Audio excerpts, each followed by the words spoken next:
Coming up, Illinois 3-0. They take down Texas Tech last night on FS1 national station. Everyone's watching probably one of the biggest games of the night for Tuesday night college basketball in November.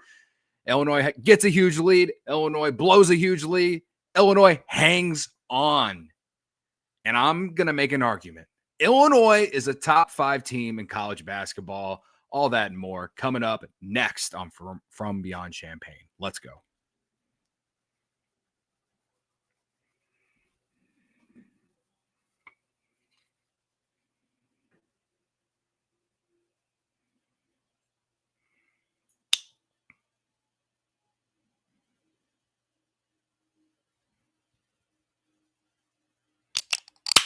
Ah, yes. The taste of victory. It's just an Alani here on a Wednesday afternoon, the day after Illinois takes down Texas Tech 81-77. Hello, y'all. This is not live, but I'm here, and we're going to talk about this. I'm Cody. You can follow me on Twitter at Cody_Illini. I want to take a moment to give a huge shout out to all the new subscribers. We went over 800, and I proceeded to gain like 60 more subscribers after that. We're almost to 900 already. Is that because Illinois is back? Is it because Illinois is getting us all giddy inside? Is it because Illinois might actually be a national title contender? Well, you guys can be the deciding factor of that. I won't say it, but listen, Illinois beats Texas Tech, number 11 team in the country, a guy who had a team that has one of the best players in the country on their team in JT Toppin. In Illinois, without Tomislav Ivicic, without Mihajlo Petrovic, without Brandon Lee at home, State Farm Center, rocking, take down the Red Raiders.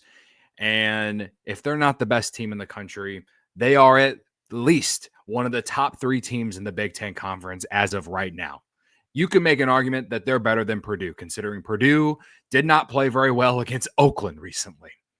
Illinois has dominated 2 of their 3 games, and they dominated for a half against Texas Tech, and they still went on to win the game against Texas Tech. Is Illinois a top 5 team in the country? We're going to talk about that. But again, I want to give a shout out to all the new subscribers. I appreciate y'all. Please subscribe if you haven't. Subscribe to the show on audio. It's on Spotify. It's on Apple, I believe. Link is in the description on YouTube. If you're on audio, please leave us a 5-star rating and a review. I'm not going to sit here and say I'm the best Illinois content creator out there. There's so many good ones. There's so many Illini fans. We're a very passionate group. But as someone from the 217, even though I didn't go to Illinois, someone who's from the 217, I understand how much the University of Illinois basketball program means to a lot of people in that general area and just overall, because we're a basketball school, man. Football team's been fun, though. I won't lie. They've been a little bit of a disappointment this year, I guess you can say. But at the end of the day, this athletic program runs through the basketball program. Always has, always will. And Brad Underwood has one of his best teams, I think, this year. And they showed a glimpse of what they are, or what they could be and what they are last night. 2 different glimpses, I would say. First half, they looked like a team that you couldn't beat.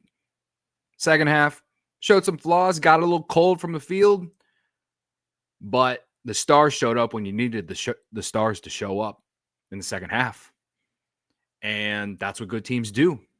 Your stars show up when you need them most.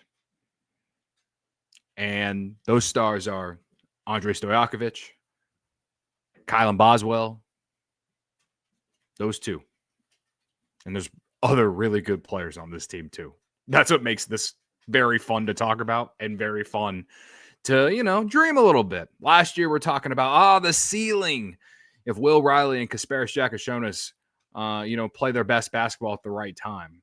This year, I don't want to talk about a ceiling.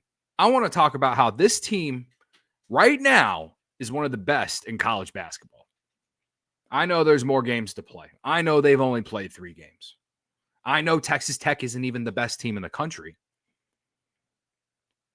But when you talk about the mixture of youth and veteran leadership on this team, to go with this coaching staff that wants to run, wants to score a lot of points.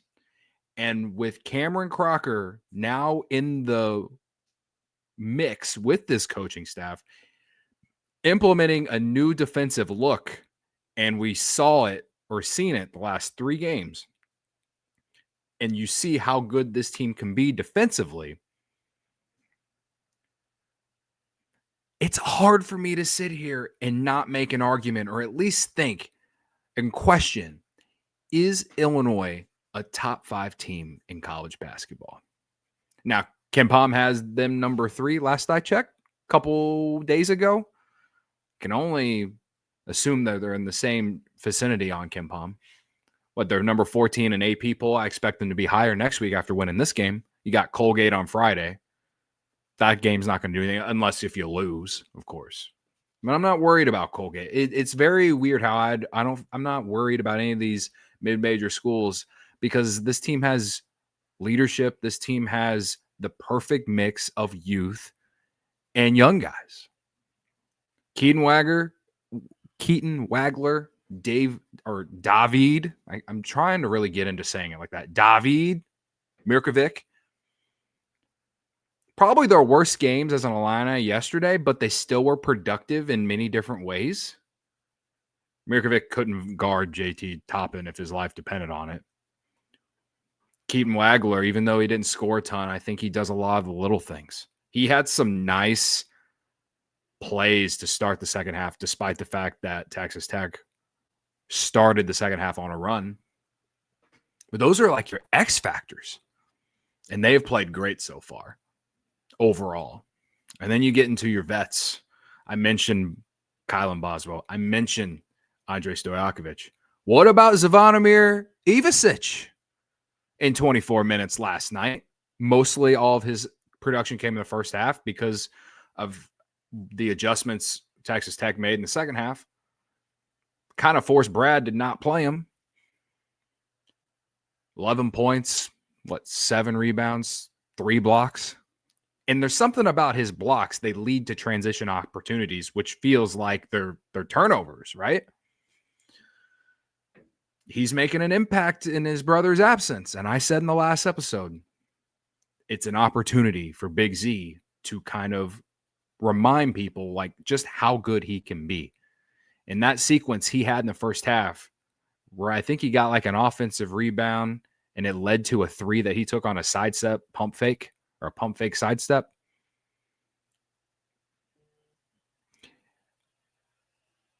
All I can say is this team right now, they're all doing their job. Will there be moments where they're not all playing their best basketball? Of course, it's a long season. We haven't even got to Big Ten play yet. Heck, you got Alabama next week. You got UConn after that. We got Tennessee and Nashville. And, of course, you got Mizzou in the bragging rights game. There's a lot of games to play. But you got to come away from this Texas Tech game with some form of optimism. Like, if you're the most pessimistic Illini fan, I guess you can be annoyed by the fact that you blew a 13-point lead, 13-point halftime lead. Sure. I feel like last year's team would have blown that lead and then lost the game. It would have felt like that game against Michigan State where they didn't score the last 7 minutes of the game. But leaders lead, and that's what Kylan Boswell did to end that little bit of a run. Texas Tech started the second half 11 for 11 from the field.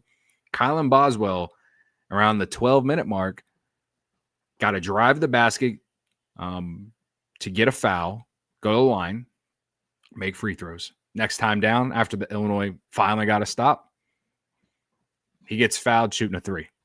Make 3 free throws, and it kind of slowed the game down a little bit, and it favored Illinois. It slowed Texas Tech down a little bit. Now, JT Toppin owned this game. Illinois had no answer for him. However, we've seen this movie before where one particular guy just owns you, but then no one else does anything. So maybe that is what Illinois decided. They were like, we don't want to give up threes. We're just going to let Toppin get whatever he wants. Right? Anderson for Texas Tech, I would guess their second best player. 8 points on 12 shots. 8 points on 12 shots, 4 of 12 from the field. He had 11 assists. He still made an impact on the game, just wasn't scoring the ball. They could have used a little bit more offense from him, though, I feel. Watts had 21 points. He was a guy for them that, was a thorn for Illinois in that second half. But there's something about that last 3 minutes of the game where I wasn't even really like that nervous until that BS flagrant foul called, which we can talk about a little bit more on Kylan Boswell. But overall, the last handful of minutes of the game, I really wasn't that nervous. And that can transition into this. I guess this is the second segment. This is part of the first segment, but baby Peja, with his dad in the stands, Andrej Stojakovic arrived for Illinois last night. Arrived. All right. I don't even know where to really start. Should we just start with the offense? Because his defense was good too. Hell, the broadcast even said, yeah, he's a much better defender than his dad. His dad's defense came from his offense. Andrej Stojakovic off the bench in 26 minutes last night, 23 points, 11 of 16 from the field. He didn't even make a three. Didn't have to take one. He took one, missed it. 2 blocks, including one of the biggest plays of the game after the flagrant foul. 3 steals. 3 rebounds and an assist to go with his 23 points. Andrej Stojakovic is here. Now, do I think he is he your number one option right now? I mean, after a game like that, I guess you can say so, but let's not forget who kind of like won the game at the very end, like ended the game. It was Kylan Boswell. And Kylan Boswell is having a heck of a start to this season. We're going to talk about him a little bit. But big picture-wise for Andrej Stojakovic, I mean, against Florida Gulf Coast, came off the bench, looked rusty, looked like he was trying too much, struggled that first half, was a lot better in the second half when the game was a blowout. And I think the little streak that he had at the end of that game went into this game against Texas Tech. And he was a major factor into Illinois' success. When Illinois started the second half kind of slow, Stojakovic wasn't on the court. You can't tell me that this guy shouldn't be starting the rest of the season now. Like, it looks like he's got his feet under him after a game like that. He was doing it all, man. In the mid-range especially. Again, this guy didn't he took 1 3-point shot. Whether it's top of the key, he had a nice little pull-up in the half court. He had a couple drives to the basket, getting downhill. He had a transition layup that kind of reminded me of Terrence Shannon Jr. I tweeted this, and there were a lot of people who disagree with me, which is fine. I don't care. The only reason it reminded me a little bit of Terrence Shannon Jr. was, A, he finished, like he made the basket. It was an incredibly tough finish. And he showed that he just doesn't care. Like, he's willing to go through whoever to get to the basket. And that's a lot of Terrence Shannon Jr. to me. Now, does he have the athleticism of a Terrence Shannon Jr.? I don't know about that. The athleticism that Terrence Shannon Jr. had was unreal. Unreal. But this guy can get out in transition. This guy defended yesterday. Brad Underwood has compared Andrej Stojakovic to Terrence Shannon Jr. before. So I'm not fully wrong about it. Is he as athletic? Is he as fast? Probably not. But in terms of the role that he plays for Illinois, yeah, very similar to Terrence Shannon Jr. because they just ran ISO with him a lot, really. No real set plays for him. And he can go and get his own shot whenever he wants. That's what Terrence Shannon Jr. did for Illinois. So, big picture, again, this is a huge game for him, his confidence. And you saw just how much better Illinois is when he's on the court and producing the way he did. So, I don't know if he's a guy who's going to be scoring 20 points every game, but what I love is the defense. What I love is the energy he brought off the bench. And I'm sorry, Jake Davis, it's time for you to go back to the bench. But I'm not wrong. No one else thinks this. And I think a large part of Stojakovic coming off the bench is largely because of conditioning. Again, he played 26 minutes tonight. Get this guy 30 minutes against Colgate and let's roll. All right. Let me take a drink here. I've just been talking into my MacBook Air. Man, tastes so good after a Illini win. Now, next, Kylan Boswell. I kind of mentioned earlier, when Texas Tech went on that run in the second half to get I think they took a 1-point lead at one point in that first 10 minutes of the second half. Kylan Boswell just kind of took it upon himself to get to the free throw line on a drive to the basket. Ref helped him out, called a foul. It was a foul, right? I think he missed one, but he made the next free throw, and it was kind of like a settling moment. Like you did something positive on the offensive end, because before that, Illinois kind of had some bad possessions, missed some shots. They had some open threes that they missed. And that's largely why, Texas Tech got back in the game. Illinois got a little cold. It's a few bad turnovers. Illinois as a team had 13 turnovers last night. But as I said, David Merkovit and Keaton Wagler, they were probably that game was probably their worst game of their Illini career in the first three. But they weren't terrible games. They both scored 11 points. Wagler had 7 rebounds. Mirkovic had 11 points, only 4 rebounds. You'd like to see him. You like to see him get that double-double, right?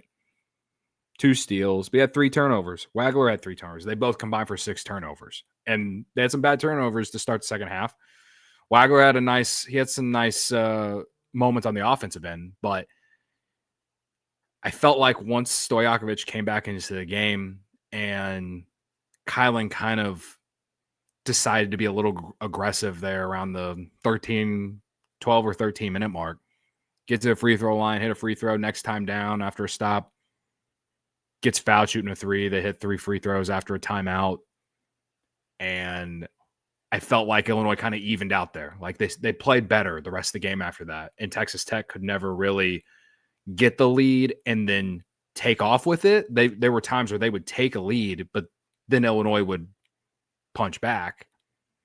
And so that's why I'm crediting these 2 sequences, these 2 offensive possessions from Kylan Boswell before a timeout that kind of as a fan, it settled me down. But it's like, all right, we're trying to do something positive here. And I say this because there were so many times last year where this team would just start jacking up threes. And as we know, they led college basketball in 3-point attempts, and then we're one of the worst 3-point shooting teams in the country. From 3 last night, Illinois went 7 of 22.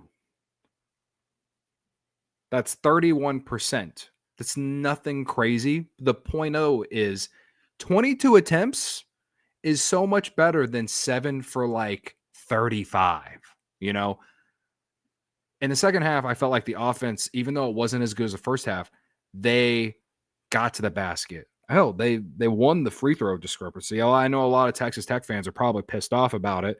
Illinois goes 16 for 23 from the free throw line, and Texas Tech only had 4 free throws. Now, Kylan Boswell, the guy we're talking about in this segment, 9 of 12 from the free throw line. But he was aggressive. He went to the basket. I can't fault the ref for calling a foul, and they were probably fouls. I just felt like Kylan Boswell led this team to the win. And I'm so happy for him because all of last season, outside of let's just say the last month and a half. So let's just say from probably after the Duke game. That was end of February, right? Towards the end of February. After the Duke game, he turned it up a notch, man. And he played good in the 2 NCAA tournament games they had. And we all knew going into the season, like we like Mirkovic, we like Wagler for someone who's under recruited. We like the Ivisic brothers, and Tommy is probably, going to be the first round draft pick in next year's draft. And you're bringing back Jake Davis, and you got Stojakovic to come here. And all these, you'd like all these pieces, but none of it was going to work as well as you hope if Kylan Boswell doesn't have that patented Illinois year 2 jump. And that is what we are getting so far.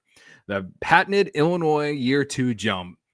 The guy from the transfer portal who has a fine first year, but then the second year really takes off. Yeah, the first person I always think of when we talk about this is Terrence Shannon Jr. Ironically, Kylan Boswell has a great game against Terrence Shannon Jr.'s former school, Texas Tech, last night. I'm happy for Kylan Boswell because A, he's the hometown kid. B, he gets a lot of hate online, especially from Arizona fans. He was a highly touted recruit, 5-star. And his 3-point percentage at Arizona compared to last year is night and day. And to start this year, this guy has remembered how to shoot the 3-point ball. 3 of 5 from the field last night from 3-point land. That's what you need. That's what you need him to be. You need him to make more outside shots on top of the fact that this guy is big. This guy can get downhill. This guy makes all the right plays on the defensive end. At one point, and this is part of what helped Illinois slow JT Toppin down, they flipped Kylan Boswell onto him. And I don't know if that was a him or a Cameron Crocker thing, but it actually, if you watched it, he annoyed JT Toppin, and it led to a few possessions where they didn't score. I don't want to say Illinois goes as Kylan Boswell goes, but I'm kind of saying it. He is the oil that makes this thing run. You know what I mean? Stojakovic is probably the most talented player on the team. You got as far as a scorer, right? And then you got the Ivisic brothers, and they're 7 feet tall, and they can shoot the 3, and one can block shots with the best of them, and then the other one, when healthy, can do a little bit of everything that we want out of a big man, right? You got those twin towers. You got the freshman and Mirkovic and Keaton Wagler, right? Then off the bench, Ben Humrickhouse, Jake Davis shooting 3s. Ben Humrickhouse becoming a better rebounder this year. And Jake Davis on a bench role will probably be better than what we've seen from him as a starter, right? I say all these things. They're all great pieces, but it just isn't going to click at the rate that Brad Underwood wants unless Kylan Boswell balls out. And he's been balling out, man. I'm happy for him. And I would love to sit here in March and talk about how the hometown kid led Illinois to a Elite Eight or a Final Four. I would love to sit here and push all that propaganda, my friends. I would. He's been fun to watch, and it's all happening because that outside shot is hitting for him this year, which opens up more for his teammates and for himself from an offensive standpoint. Now, I mentioned the flagrant foul earlier. If you watch the game, it was like a guy trying to I want to say it's Toppin, maybe. I can't remember. A player from Texas Tech. Kylan went to try and intentionally foul a guy, and I think it was Toppin. And again, this isn't the final minute and a half. I'm sorry, man. That is one of the worst flagrant foul calls that I have ever seen in my entire existence of watching sports. Or one of the worst flagrant foul calls I have ever seen watching basketball at any level, high school, college, NBA, because we all knew that he was trying to intentionally foul based off how he was going after him. He did not I guess they thought they pushed him, or in the fact that maybe you can make an argument that maybe he didn't go after the ball. I don't know. It's one of the worst flagrant foul calls that I have ever seen, though. And that's one of those like read the room moments because the refs knew that Kylan was going to try and intentionally foul. So, and it would have been a much bigger talking point if Andrej Stojakovic didn't block the shot. I think it was Watts who shot it. If he doesn't block that shot and he makes that 3-pointer, that game could have gone to overtime. Illinois could have lost. The refs tried to make the end of the game about them. And I will sit on my armchair, couch, this chair, wherever, and yell at the clouds forever about how the refs, they need to read the room, man. Like you cannot make that call in that moment. You just can't. I'm sorry. It was not a flagrant foul, man. It was a foul, but it wasn't a flagrant foul. Anyway, that's my biggest gripe about the refs from this game. Overall, I thought they were fine. Is that because Illinois shot 23 free throws and Texas Tech shot 4? No. I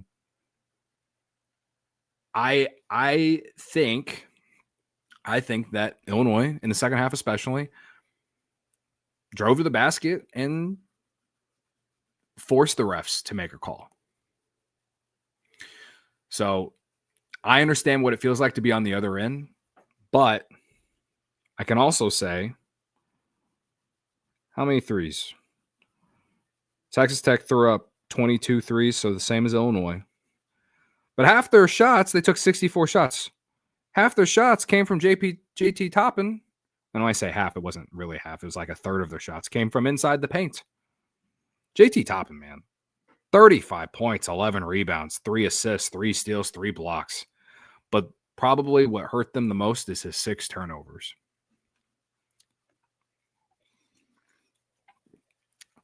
The dude is a dog, man. The dude is a dog. 17 of 25 from the field. I don't know why Texas Tech didn't get as many foul calls. I don't know. Is it a home court advantage for Illinois? Sure, I guess. But you look at their stat line and it's Toppin with 35, Watts with 21, and then no one else had double figures. Illinois had 1, 2, 3, 4, 5 guys in double figures. 5 guys. Jake Davis, Ben Humrickhouse, and Jaskis were the only ones who played who didn't score double figures. That's a really balanced offense, man. It's a really balanced offense. And it makes you really wonder and dream and, get a little delulu about what this team is when Tomislav Ivičić gets back, when Mihajlo Petrovic gets back, perhaps on Friday against Colgate, and even Brandon Lee. Brandon Lee played well in the exhibition and that first game of the year. It's a good transition into my final thoughts. Mihajlo Petrovic, I hope he plays on Friday because Colgate would be a good game for him to get his feet wet. That way, perhaps you can play him a little bit more against Alabama. When I think about Mihajlo Petrovic and how much he can make Illinois better, is that he can handle the ball more. That way, Kylan doesn't always have to handle the ball, right? And I think that he'll bring that, and he'll be a good facilitator. He's gonna be a great member off the bench, or maybe eventually he's starting over Wagler, and Wagler is more of a scoring threat off the bench. Whatever. I don't know what will happen. But they need Petrovic to be healthy. So, yeah, that's I'm looking forward to hopefully Petrovic playing. I don't think Tommy will play against Colgate, but I hope to get a better update. I hope to get a better update from Brad when it comes to these injuries. Today's Wednesday? It'll be tomorrow. Probably.